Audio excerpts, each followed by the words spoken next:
Okay, I know I wore this hoodie very recently in a previous episode, but let's ignore that and just pretend that never happened because I've been wearing this hoodie all day and it's very comfortable and I really like it. So let's get started. Hello, my friends. Welcome back to another episode. Today we're doing Over Easy episode 11, I think. Yeah, 11. I'm very excited for today's episode. I feel like I feel like I intro every single episode the same way. I need to think of some different ways to intro an episode. But let's just hop right into the rosebud and thorn because this week has been pretty exciting for me, to be honest. Okay, my first rose. Also, the lighting's going to be coming in and out because I think it's a little overcast today, so I'm sorry in advance for the video watchers. My rose, as I was saying, my good thing that's happened this week, I am so excited, is that I started going back to the gym again. Now, if you've been watching for a little while or just know me in person, before COVID hit, I got really into weightlifting and going to the gym. I started in June or July of 2019 and then went all the way up until COVID hit pretty much. And I was really, really into weightlifting and going to the gym. It became like a very steady part of my routine and I just really, really enjoyed it. You know, I met a lot of people at the gym, would say hi to them every morning when I went and stuff like that. So I was a gym rat, you could say. I think I really am and it's part of my identity, but I was really sad that I couldn't go to the gym for like the bulk of COVID. You know, I live with my grandparents and my mom and stuff like that. So I have to be careful and just be conscious. And I was really, really sus. And my mom was also very, very iffy about going to the gym. And I know Vancouver right now, or BC in general, is hitting a fourth wave currently. But I have faith in the vaccinated and also just being careful while in public. So I decided to go back to the gym this week. Today's Tuesday. I started literally yesterday. I signed up yesterday and I went. And I'm so happy. I literally think it's been giving me like extra endorphins and I have been in such a good mood these past 2 days. I just love going to the gym. So that's my rose. And I think also I mentioned last week how I was kind of nervous about kind of getting into a new routine. Well, I kickstarted my new morning routine because I started going to the gym. You know, I wake up at 6 now and then I do all my morning stuff and then I go to the gym, come back, shower, and then I'm ready for the day. And I feel like it's been going really, really well. Granted, it has only been 2 days so far, but I really, really enjoy it. And I think it's been going great so far. And I really, really like when I get up early because it makes me feel very productive and also just like I'm not wasting the day and I have a lot of time in the day, but I've just been so happy and I feel like I'm talking so fast right now, but I just can't explain how happy I am right now.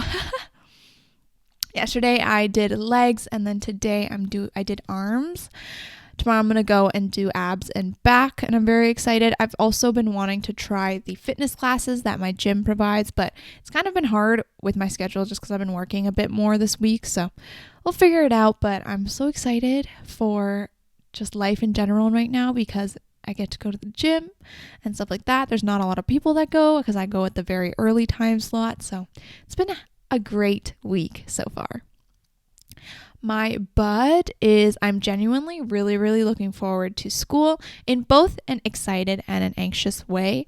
The excited part, obviously, because I haven't been to school in over a year and a half and it's just been a really, really long time. I've been going to campus here and there just to meet up with friends and do random stuff, but it's like really, really made me miss going to campus and I'm really, really excited to go back to school this year.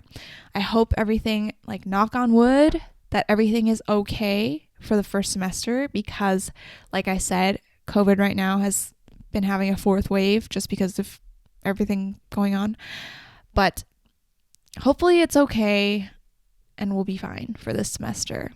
But I'm very, very excited for school. I'm also just quite anxious because COVID is still a legit thing. Obviously, even if you're vaccinated and doing the best measures, you can still get COVID, which makes me a little bit nervous. So hopefully everything is fine. I'm just so excited to go back to campus, go to classes, see friends and see people and just not be at home 24/7 because it has been very boring.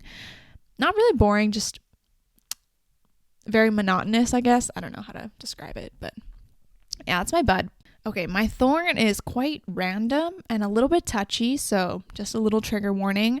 I guess it's not purposeful, but I've been having weird eating habits. I get really, really hungry. I don't know if I'm not eating enough or I'm not like snacking. I don't know what it is because it feels like at all three meals of the day, breakfast, lunch, and dinner, I eat enough and I am very full by the end of the meal. Other than breakfast, the last few years, I've been kind of cutting down on breakfast. I used to eat a lot in the morning, but now I eat a little less just because in the morning my stomach I'm not that hungry in the morning. And if I eat too much, it makes me feel very uncomfortable. But at lunch and dinner, for sure, I feel like I eat a lot and I get very, very full. Not very, very full, but just like full enough. Like I genuinely feel full. But I just get so hungry so fast. So I feel like I need to constantly be snacking and stuff like that because I don't know, I just get so hungry. And then if I'm hungry, I also get hangry, especially when I work, because when I work, it's like an afternoon shift that pushes my dinner a little later. So then I get really, really hangry by the end of the shift and it's just not a pleasant experience. So I don't know what's going on with me. I want to try and think of some snacks that I can bring to school and eat after my workouts and stuff like that so that this doesn't happen. But I'm also scared because like I've never eaten this much before, I feel like. I've never really been someone who eats a lot. If you know me in real life, actually, I don't think a lot of people know this, but my family, we just eat so little just compared to the regular person. Usually when we go out to like an American restaurant, like a white restaurant, I guess you could say, like Cactus Club or something like that, we order, if there's like 5 people, we order usually 3 entrees and an appetizer just because we don't eat that much. And the portions at those kinds of restaurants are so big that none of us can finish it. And we always have a lot of like food that we have to bring home or take out. So I've never been one to eat a lot, but recently in the last 6 months, a year or so, I feel like I've been eating a lot more than before and I'm still very hungry. So I think I just need to eat more, I guess, because it does make sense. I mean, I'm getting more active now. I'm, starting to work out again and also like back on campus, like we're going to be walking around so much. So I think I just need to eat more. But that's been my thorn because like sometimes during the day, I'm just so hungry and it's not remediable, fixable, whatever the word is. But on a related note, kind of, one of the snacks that I've been loving is those flat pretzel chips. I get them at Costco, but they're like pretzels, but they kind of are flat and they have different flavors. They have a blue package, which is the original. That's the one that's my favorite. They have a green, which is like Parmesan and stuff like that. And I've been loving that for my snack because usually I'll dip it in hummus or guac or cream cheese and it's just so good. So good, so good, so good. Anyways, that's my rosebud and thorn for the day. I feel like I've had so much to say just because I think it's been a while since I filmed an episode. I'm not even sure. Also, I want to vlog again, so expect some more vlogs coming because it is back to school season and I'm going to be filming a bunch of stuff. So excited. Anyways, let's get into the bulk of the episode. Today we are doing a Reddit recap / review. Now, if I was a bigger podcast and I had, thousands of people listen to me, which would be quite terrifying, I would honestly ask for questions from the audience and ask for advice. But I don't know, right now, I don't really want to ask you guys just because sometimes I feel like I personally would never submit questions, you know what I mean? So I feel like I wouldn't want to ask or pressure you guys to like share your personal stories. So we're going to go on Reddit. I found a few stories that I thought would be interesting to share and I would share my advice and my opinions and stuff like that. But before we begin, just in case you don't know what Reddit is, you are very wholesome and so special. Reddit is basically like a forum website where people post anonymously about all different types of things. There's different subreddits or like different communities for different topics. So for example, I am in the UBC subreddit. I'm in the Animal Crossing subreddit. There's also some for cooking for beginners. There's also like Glossier has one. Makeup for beginners, stuff like that. There's any like different topic that you want to talk about, there is most likely a subreddit on it. And that's where people go and talk about different topics. They like post questions or stories and stuff like that. So today I'm going to be going over a few stories and questions that people have posted and just talk about what I would do in that situation, and also my, not advice because I don't think they're ever going to see this podcast, but just what I would do in that situation. Okay, so we're going to start with a few rapid fire questions. So these are not very long and just more rapid fire. The first one is from the subreddit that is Ask Woman, r/Ask Woman. Women who have based their self-worth on being in relationships in the past. How did you overcome this? So I don't think I personally put my self-worth in being in a relationship, because I think, actually now that I think about it, I don't know. I don't think I see my self-worth in being in a relationship or not, but when I am in a relationship, it took me a very long time to not place my self-worth in the other person and get validation from the other person. Now my current relationship is very healthy, and I feel like I am an individual outside of the relationship and in the relationship. But in my first one, I couldn't really say the same. I would say a lot of my validation and what I chose to do came from the other person, my partner, and just what they liked and what they preferred, even if it wasn't aligning with my values. And I think from an outsider's perspective, like, you know, when you tell your girlfriends about this situation, your girlfriends are always like, oh, like, just do whatever you want, like, you know, but it is a lot easier said than done. Like, I think all girls, all females, all people, I don't know, some people at least, want to have the idea that, oh, they are very independent outside of their relationship and they're not clingy or dependent on their partner for validation, stuff like that. But to be honest, like, it just can't be done for a lot of people, like, especially if it's your first relationship or just a lot of extenuating factors or just anything in general that can just affect how you feel in the relationship. I think for me, though, one part of it was just growing up and time in general and having space to grow up and just live life. I realized, oh, there's a lot to life other than a relationship. But I also think, and I've said this many, many times before, so I feel like I might be a broken record, but it is really important to have different components of your identity. Obviously, it becomes one homogenous thing that is your identity, like a little ball. But what I kind of imagine is that there are a lot of different parts of your identity, right? So for me, for example, when I started going to the gym, that became a big part of what I loved about myself and what I loved to do on my own. And I would say, like, going to the gym and being a gym rat is honestly a big part of my identity right now. And you don't necessarily have to pay for these activities or like consider paid activities for your identity. Like, what I mean by that is you don't have to, it's not like a classist perspective. Like, I think anyone can achieve different parts of their identity no matter their circumstances. It may be a little easier for some people, but I think a lot of people are able to, regardless of their social standing or the amount of money that they may have. Because there's a lot of different activities, just like going on a walk, going outside. Exercise can look like a lot of different forms that don't necessarily mean you're spending money at the gym, right? Like, you could go cycling on your own. You can walk by the river in your town or whatever. So I think when you're thinking of parts of your identity, you should think about your values and also what kind of people you want to surround yourself with.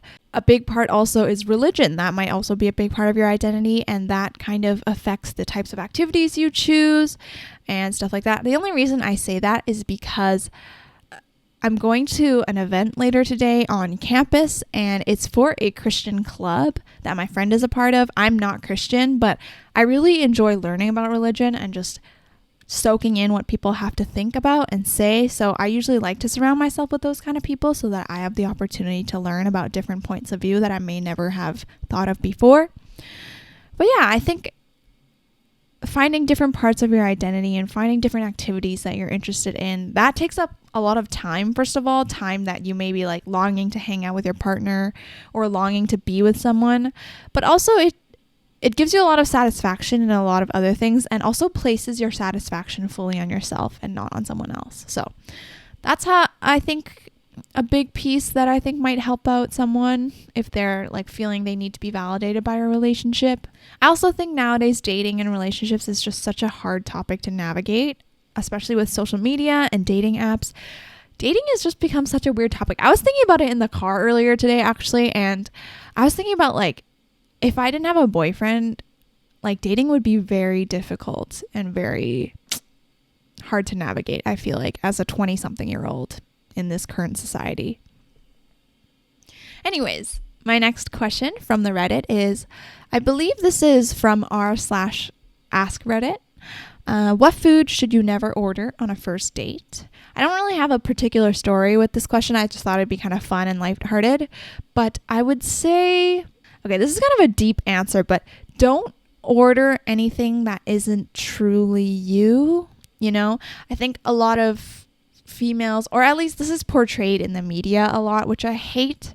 I think the media affects a lot of our thoughts about certain topics, even if no one actually thinks them. But a lot of the media portrays girls having to order salads and these light foods just because they don't want their partner or their date to see them as like a hungry person. I don't even know.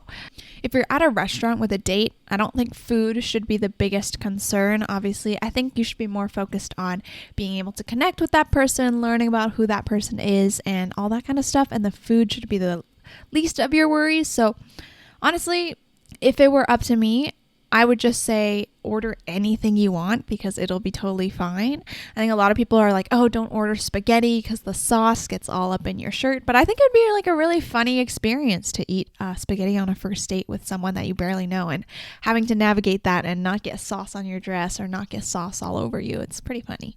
I would say though, if you are lactose intolerant, don't get a lot of dairy on your first date, just because I feel like it'll be uncomfortable for you.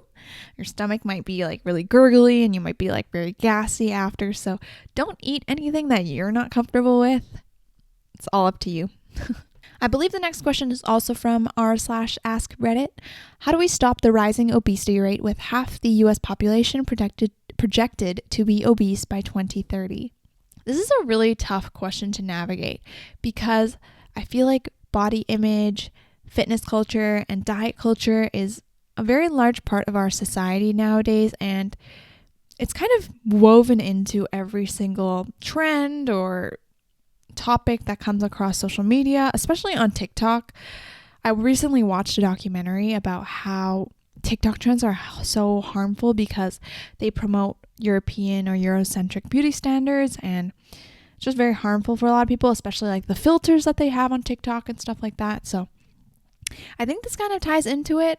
While I believe obviously that there are different types of bodies and genetics plays a large role, I think there are a lot of things that society can do to promote healthy eating and also exercise, because I feel like a lot of kids nowadays are not educated correctly about those kinds of topics. First of all, I would say, physical education in schools has to be a much larger deal. In my high school, or in our BC curriculum, I was allowed to skip PE after grade 10. So starting from grade 10 all the way to grade 12, I never had to do PE, and I honestly would not allow myself to do that. If it were up to me, I should have prioritized my physical activity and stuff like that. So I think having more PE blocks, or just like more recesses, more lunches where you can go outside and play and just get active, I think that's a big part in de-stressing children, protecting their mental health, and also promoting physical activity, and also just making PE class more fun. I don't know what they do nowadays in school, but a lot of times why a lot of people didn't enjoy PE or gym or whatever is because we had to do so many timed measures of things. So we had to do like timed runs where we'd have to run, I don't even remember what the most was, but I think 800 meters was definitely one of them. We had to run, I think, like a kilometer up to some points and stuff like that. And why do we need to do that? We're not training to be Olympic athletes. We're not training to be marathoners. We're just having fun. We're trying to like raise our heart rate and enjoy physical activity, take advantage of the fact that our bodies are mobile. But I think those kinds of activities just make PE so daunting and even like anxiety inducing for so many kids. Also, a big part is food. And honestly, I don't even know how to solve this problem. I'm not one to solve it. I'm not trying to, but I think there needs to be more incentive to eat healthier, it's so easy to not, especially because unhealthy foods are more likely the ones that are more tasty, more likely the ones that are less expensive and just easier to access for a lot of people. You know, if you want to get vegetables or want to get healthy things, you most likely have to go to a more high-end grocery store, not just like a convenience store that's down the block. And that can be hard to access for a lot of people. So I think this ties in a lot into basic human rights and capitalism. We honestly should be given these healthy foods as a right. People shouldn't have to worry about making ends meet and worrying about where their next meal is going to come from. I think once we solve basic issues like that, then we can start thinking about how are we going to promote a healthy lifestyle onto everybody. It's also very hard because everyone's definition of healthy is very different. Healthy can look different on different body types. So it is very hard, but I think before we even tackle this kind of issue as a society, we need to tackle the issues of making sure that people have access to healthy meals. And if they can't afford it and they can't pay for it, if the government has something in place, you know, like the food bank is always a good option, but how do we know that the food bank is always going to be able to guarantee healthy options for these people, right? I don't know. It's very hard to say, and these kinds of questions make me think a lot about the society that we live in and stuff like that. And our last rapid fire question, also from r/ask Reddit, what's something in your routine that you know is unhealthy but you still choose to do it? So I picked this question with a specific answer in mind, and the unhealthy thing that I do is that I use my phone and watch TikTok way too much before bed. Honestly, okay, it's not that much, but it's a lot more than I would like. Ideally, if it were up to me, I would stop using my phone as soon as I start brushing my teeth and doing my skincare and then read an hour before I go to bed. But it's just been a little too tempting and I'm not good at disciplining myself in this aspect. And I just watch a little bit too much TikTok before I go to sleep at night. Some days I'm very, very good and I actually read like 30 minutes before I go to bed, but other nights I will watch TikTok up until I go to sleep, which is probably not the best idea. And I know it's bad. I know that I'm doing a bad thing as I'm doing it. Like I have full awareness that it is not good for me, but I just still choose to do it. I will say though, I think I am very disciplined in many other aspects of my life, getting to work out, eating healthy, like following a routine, doing my work, all that kind of stuff. I think I am extremely disciplined and more so than the regular person, just because I don't know, I really like following routines to a T, but this one with my phone and TikTok before bed is just not, I can't do it. And it's not even just TikTok. I think like if I deleted TikTok, if like that was your answer to me, it wouldn't work because I would just go on Instagram. Like it's just something about using my phone before bed. And I think it's the fact that using my phone sometimes can be a relaxing time just because I don't need to have my brain on. Even though I like to read before bed, I still have to use my brain quite a bit while I am reading, you know, just to understand the plot, follow along with the story and stuff like that. But TikTok and social media and using my phone, truly, I do not need to have my brain on to do that. And I can just listen to the fun music and sing along and just laugh if it's funny. So I understand why I do it, but I just really wish I wouldn't. Or I think I just need to like have a designated TikTok time before I turn off my phone for the night or something like that. I don't know, but it makes me really unhappy that I do it.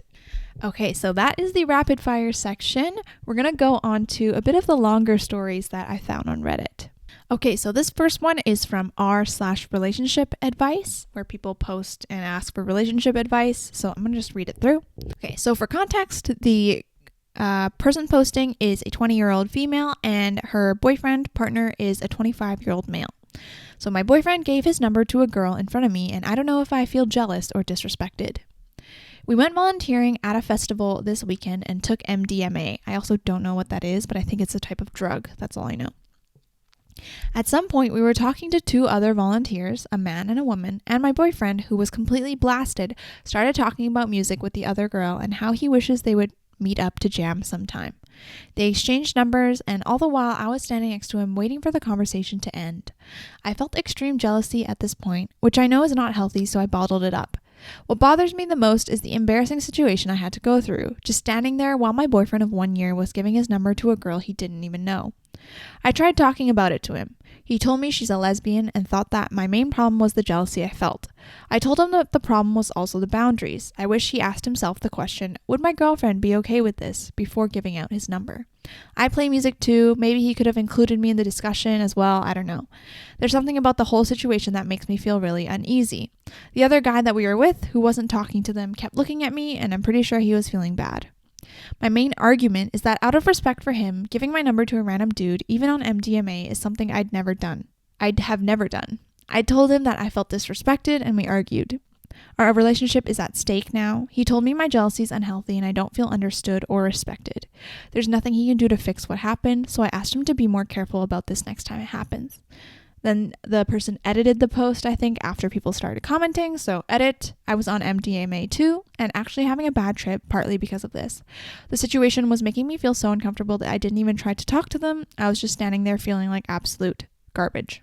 So there's a lot of elements to this story, and personally, I think I'm going to take out the part where she says they're on drugs. So I'm just going to imagine that they are sober, because I feel like I would have related to this in some point if this happened to me.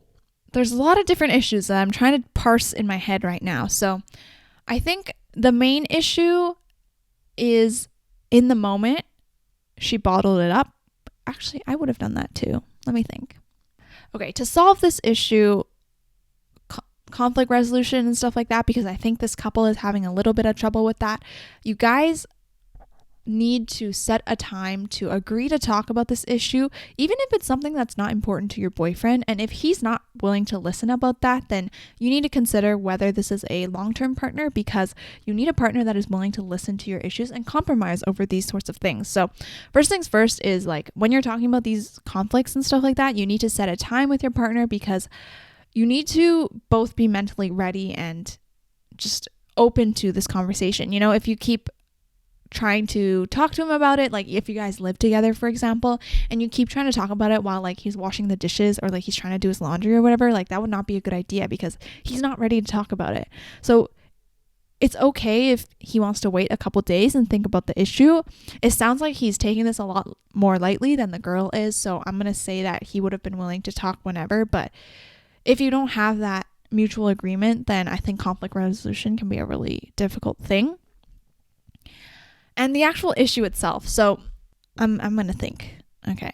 So if it were me in this situation and my boyfriend was giving out his number to a girl, like a random girl that he just met, even if she was a lesbian, I would still not be very okay with that. I think I personally would be a little bit uncomfortable, and I'm going to admit I get jealous too, and I think I would have been jealous in that situation, especially if I didn't know that the other girl was a lesbian. So I feel like I totally empathize with this girl and like understand what she is feeling. I feel like a big part of this issue is actually the conflict resolution part, because now that I think about the actual thing that happened, the boyfriend gave the girl his number. I don't know what's happened after that. I'm going to assume that nothing has happened and that both of them don't even remember. And maybe the girl like lost the slip of paper with the boyfriend's number on it. Then I think I would have been jealous in the moment. Don't get me wrong. But I actually think I would be fine with that issue.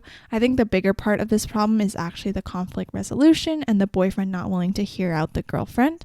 So in that case, like I said before, I would come together at a mutually agreed time to talk about this issue and come to with a few points, a few I statements like, oh, I felt uncomfortable when you gave the girl your number because it felt like you didn't think of me, or it didn't feel like you thought like you had a girlfriend, or this is a personal boundary that I wish you wouldn't do, or something like that.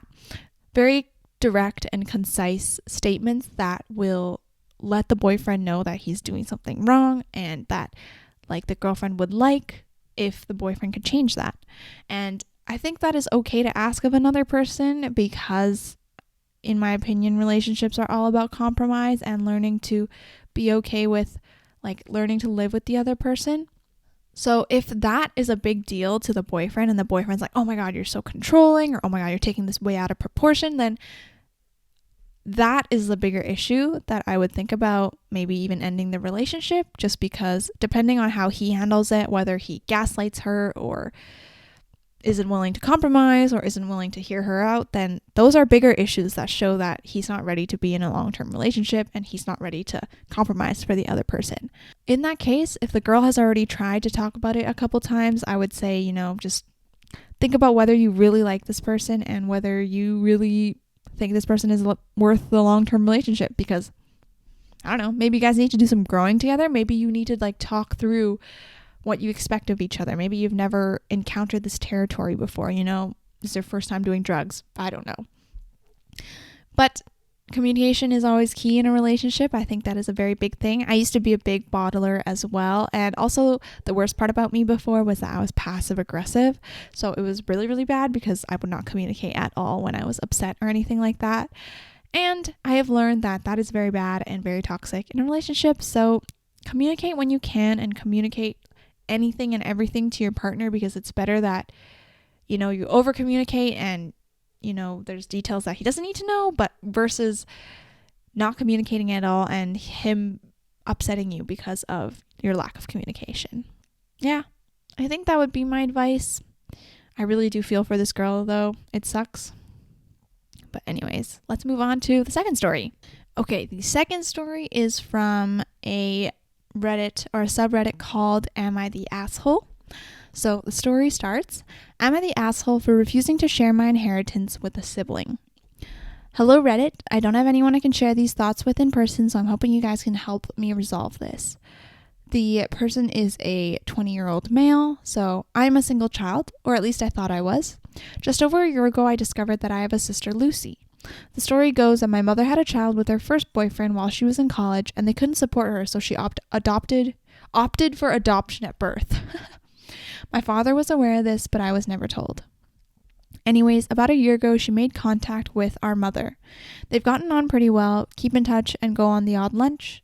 Lucy's also attended a couple of our family events this past year. Her and I get along fine as well. We're different people, so not friends, so I sort of see her as an acquaintance / friend of the family, I guess. It's a little odd because I know we're closely related, but at the same time, she doesn't feel like family, if that makes sense. Okay, so there's the backstory. Now on to the dilemma. My grandparents on my mother's side both passed away a few years ago. My mother was their only child, and I, their only grandchild, and they left their entire estate to me. This was known to my parents and me before they passed, as they had expressed it when they made their will. My parents were well off financially, my mom's a nurse and the dad's a doctor, and so they were fine with the arrangement. I was given access to the money on my 20th birthday, and the sum of the money was much larger than I expected, totaling around $6 million. This is why I can't really talk about this with anyone impartial, because I don't really want friends, etc. to know. Anyway, a few weeks ago, my mother sat me down and asked me to share the money with Lucy. Now, here's the thing, like I said. To me, Lucy is essentially an acquaintance. I know we're related by blood, but I don't exactly feel the type of connection to her that would merit giving her such a large sum of money, or any money at all for that matter. So I explained that to my mother, and she wasn't exactly happy with my answer. She believes I'm being extremely selfish and that Lucy could benefit from this money as well, since she's a college student and in debt. Here's why I think I might be the asshole. I don't really see that as my problem. I believe family is who feels like family, not who shares your DNA. Secondly, my grandparents were aware of Lucy's existence even though they never met her, and they chose to leave everything to me all the same.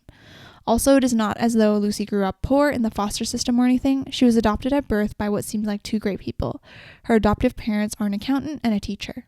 P.S. I do not plan to just hoard the money. I'm starting law school this year and plan to use it to start my own firm once I'm finished. So go forth and judge me, please. Am I being the selfish asshole here? Or am I justified in thinking that simply being related by blood doesn't merit any claim here? One part of me, and I think it's like being raised in an Asian family where family is literally anything and you will do anything for everyone.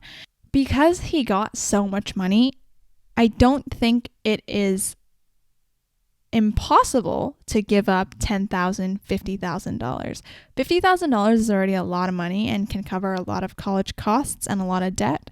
So I feel like that's definitely not possible. But I do agree with the brother that family is not DNA, because I don't even think, I don't know.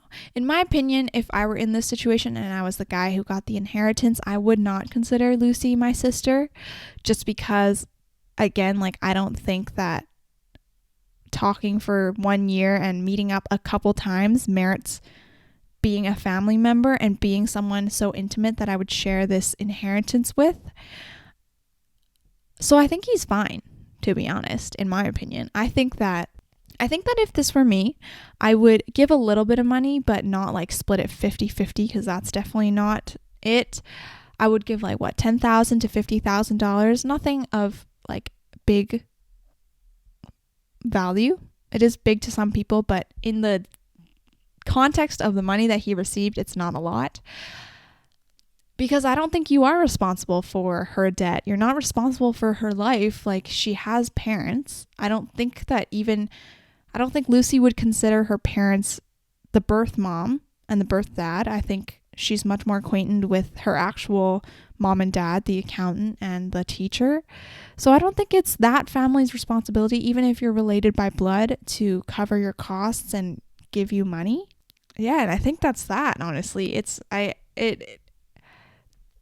very hard situation, obviously. I think, though, I don't think I would spend the money the way that he does or he plans to, opening a law firm and stuff like that. I think I would definitely give it back to a lot of the family that I have or are still currently alive. But I think he's justified in not giving money to her, because if the grandparents knew about the girl's existence and still chose not to pass down any of the inheritance to her, then obviously they didn't value her relationship to the family. And all in all, it is the grandparents' choice technically, because it is their assets. So I think it's fine. I think he's justified in feeling that way. Don't cancel me if you don't feel the same, but yeah. Our last story today. Would I be the asshole if I bailed on something important to my husband because he did the same to me? 3 years ago, I bought tickets for my husband and I to go to a band that was iconic to my hometown and my childhood. It was going to be the last time that this band would ever play, so for a month straight, I reminded my husband when it was and why it was important to me. The night finally came, and my husband admitted that he never requested off from work because he never heard me say when it was. It was a 4-hour drive to the concert, and I was so upset that I crashed 5 miles from my destination. Some farmer pulled my car out, and I ended up making it on time. However, I was so sad that I had a hard time enjoying any of it. He never did anything to try and make it up to me, and to this day I can't even listen to my favorite music without reliving that day and crying. Anyway, recently my husband purchased us both tickets to his favorite band, and when you know it, it's the last time they are ever going to play. Would I be the asshole if I told him that I'm not going with him because I want him to experience what it's like to have his spouse abandon him during a once-in-a-lifetime event? More info. I brought it up once a year, but I still don't think that he understands how important it was. It was right up there with being as important as our wedding or the birth of our first child. I've forgiven him for everything else he's ever done to me, but I don't know how to get past this. I spent my whole childhood imagining being able to bring my future spouse with me to enjoy the experience together as a couple. I desperately wanted him to be there to understand a part of me, and now that chance is forever gone. More context? I'm autistic and have hyperfixation. I wasn't going to bring it up because it isn't an excuse. Some people were wondering why it was such a big deal. This is a very loaded argument. I will start by saying that. I read once, and I think it was in The Subtle Art of Not Giving an F by Mark Manson. It was that in a relationship, you don't have to care about everything that your spouse or partner cares about. It's not going to happen for sure. You're going to have diverging interests. But even if something is very important to your partner, it is not your duty as a good partner to care about every single thing. Or maybe, like, for example, if your partner really enjoys running, for example, like my boyfriend loves running, I don't think as a partner you need to devote your entire life to running now just because your partner likes it. I definitely think that you can be open-minded in trying out running if you've never done it before. But if it's not something that you enjoy, you don't have to make yourself enjoy it for the sake of your partner. Why I bring that up is I believe that the husband had some very little right in that he didn't have to care about the band as much as the wife did. But this situation gets a lot more complex, and I think all three of these situations are very, very complex and nuanced with a lot of details. The situation gets a lot more complex because the wife brought it up multiple times, brought it up for a month straight, and expressed how important it was to her. If I were the husband and I saw that something was so important to my wife and I saw that she loved something so much, then yeah, I would put in the effort to try and at least listen to their music, take off work for sure, and enjoy the concert with her. Like if it was the wife's dream to have brought a spouse to that concert, to her favorite band, then like I would be more than honored that I was the spouse that got to go, you know? So I do think the husband was at fault because he didn't prioritize the wife's needs and values. And I don't think that he needs to, become a diehard fan of the band at all. Like, he doesn't have to if that's not his style of music. But if it's like such an important life event where the wife values it as much as a wedding or the birth of a child, then I would take that as a sign as, oh, I should also care about this because my wife cares about this so much. But that being said, I would not try to ruin my husband's favorite event, band, whatever, just because of something that happened in the past. I don't hold grudges very easily. I would say that I don't hold grudges at all, I think. So, although this event may have really, really upset me in the past, I think that as a partner, I wouldn't want my partner to feel that way. If I felt so terrible because my partner bailed on me and didn't go to the concert and I had such a terrible time, like, I would not wish that upon anyone, upon like my worst enemy, let alone my husband or my partner. So I do believe that the wife should go. Obviously, it's ultimately up to her choice, but I do believe that the wife should go and try to have a good time with the husband, because these kind of petty resentments, I don't even think it's petty actually. I think just this kind of resentment that builds up like this in the relationship is only going to get worse as time goes on. So try not to build up more of these things, because I think that can be harmful to the long-term consequence of the relationship, But yeah, it's a very hard topic, and it's very situational also, I think. Although we know a lot of the details, we don't know everything, and we don't know the entire context of the relationship and just like anything like that. So it is really hard to say, but I do think she would be the asshole. I'm sorry to this lady, but I do think so. But yeah. All right. Those are all the Reddit stories that I'm going to cover today. I hope you guys enjoyed this episode. It was a little bit different, but I thought of this idea and I thought it'd be very fun. So I hope you enjoyed. Make sure you follow the podcast Instagram at Overeasy the podcast. Watch on YouTube. Do whatever you like. I hope you have a great week, and I will see you next time. Bye. And I was like, yo.